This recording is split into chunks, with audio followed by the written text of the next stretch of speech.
How you doing? Bobby Durkins here. Thank you so much for joining me for my official preview of Clemson versus Alabama, yes, in the national title.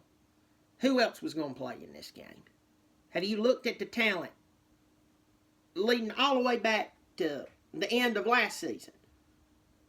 Was there anybody other than us that was possibly going to end up in this game? None. No. Only people who are shaking their heads yes is people who are delusional.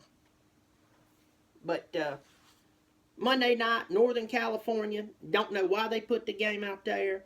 I don't care if this decision was made 5 years ago.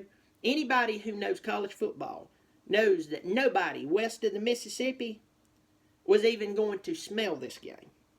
It's a dumb decision. I'm glad we're in the game. I know y'all are glad to be in the game, Alabama. But why there? Put the game in Florida. I don't care.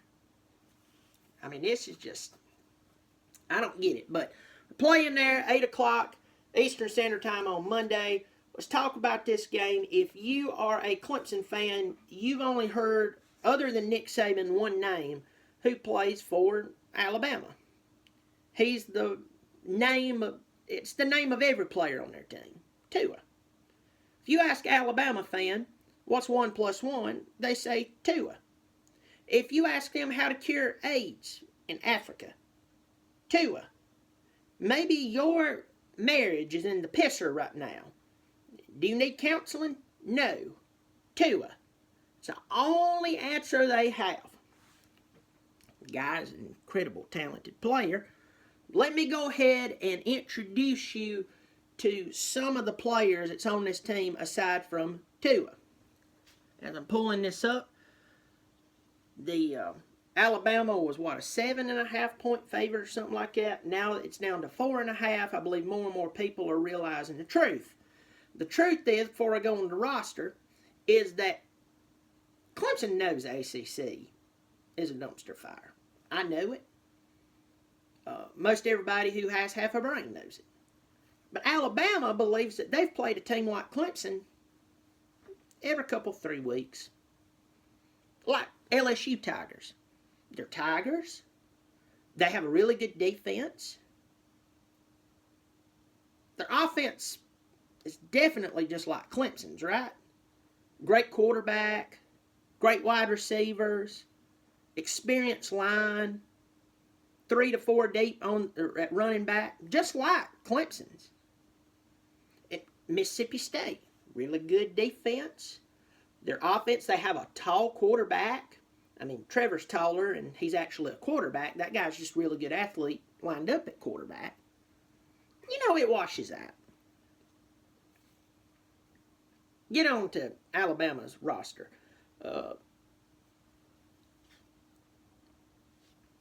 Damian Harris, Najee Harris, and Josh Jacobs.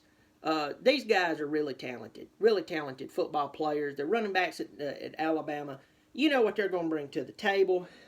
These guys are really they're good ball players.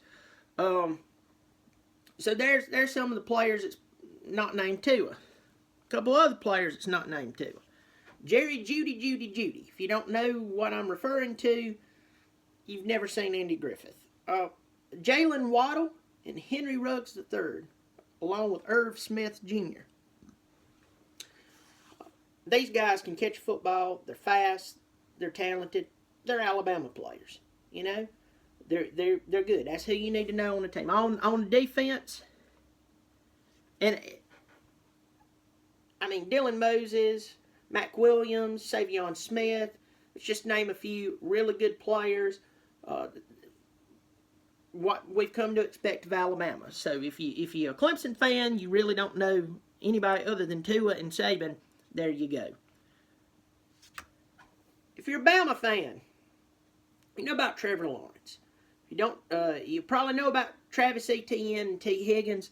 Somebody else you need to know about, Lynn J. Dixon. Lynn J. Dixon is an incredible true freshman running back. Adam Choice, he's a fifth-year senior. He had a lot of health problems. He was actually a really good running back coming out of high school.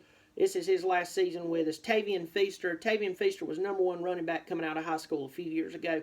This guy, he can play ball. He's fast as lightning as well. Catching the ball, as I said, T. Higgins. Justin Ross, y'all should know him because he was in Alabama. He just didn't want to go to school there in Alabama. Amari Rogers, Darion Kendrick. Guys can play.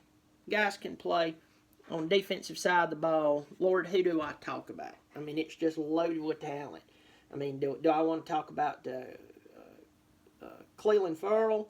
Do I want to talk about Austin Bryant? Do I want to talk about Christian Wilkins? Do I want to talk about Isaiah Simmons? Who? Trey Lamar? Guys can play football. Talk a little bit of stats. Averages during the season. It's kind of important. Bama, you averaged 47.7 points per game. Clemson, you averaged 44.3 points per game. There's no shortage in scoring points. Both teams have moved the ball no matter who they're playing. Done very, very well.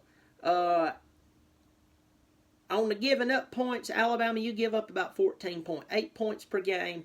Clemson, you've allowed 13.7 points per game. On the offensive side of the ball, total yards, Clemson's average about 530. You got Alabama, 527, very, very close. Yards allowed, Clemson allows about 276, and Alabama, you allow about 295. Here's a point in all of these stats. A lot more equal than what you realize. And here's what I believe. Here's one thing that I really, really believe, kind of narrowing this down and looking at this game, what I believe is going to happen. We're going to surprise you how good we are. I think that it's going to be a hard-fought game. I believe that Clemson's going to win. I'll give a score in a second. But you really think that you're just going to come in there and just manhandle us? I mean, I have heard it so much.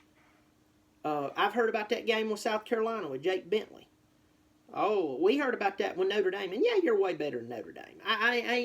But I'm just saying, they said Ian Book was going to do this and that to us, and those wide receivers, and we saw what happened. You guys are obviously better than Notre Dame. But I just don't think you're ready for how physical we're about to be. We know what you're going to do. We know what you're capable of. Heck, we recruit the same players.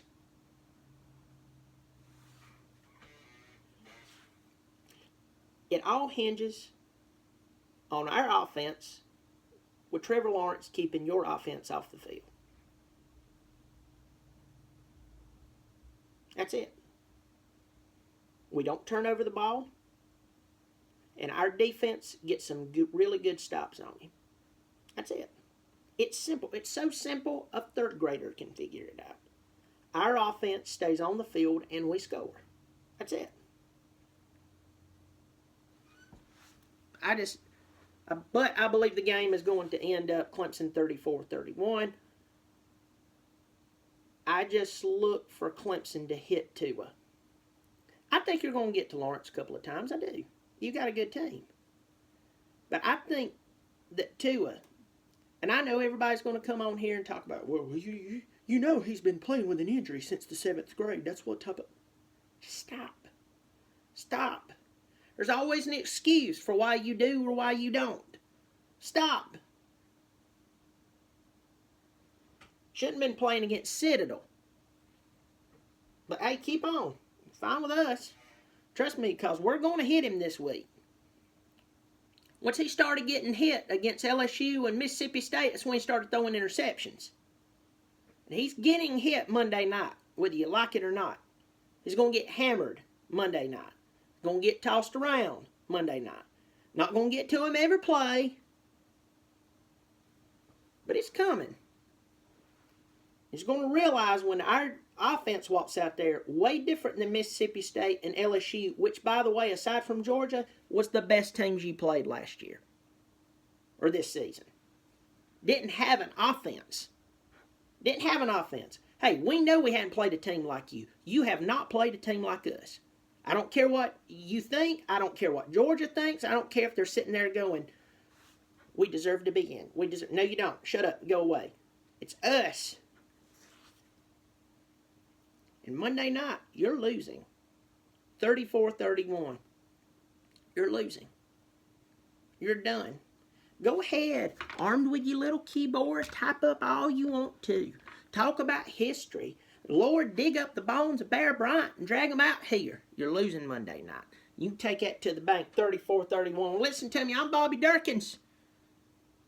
And I love to antagonize. You keep showing up. Lord knows I'll keep showing out.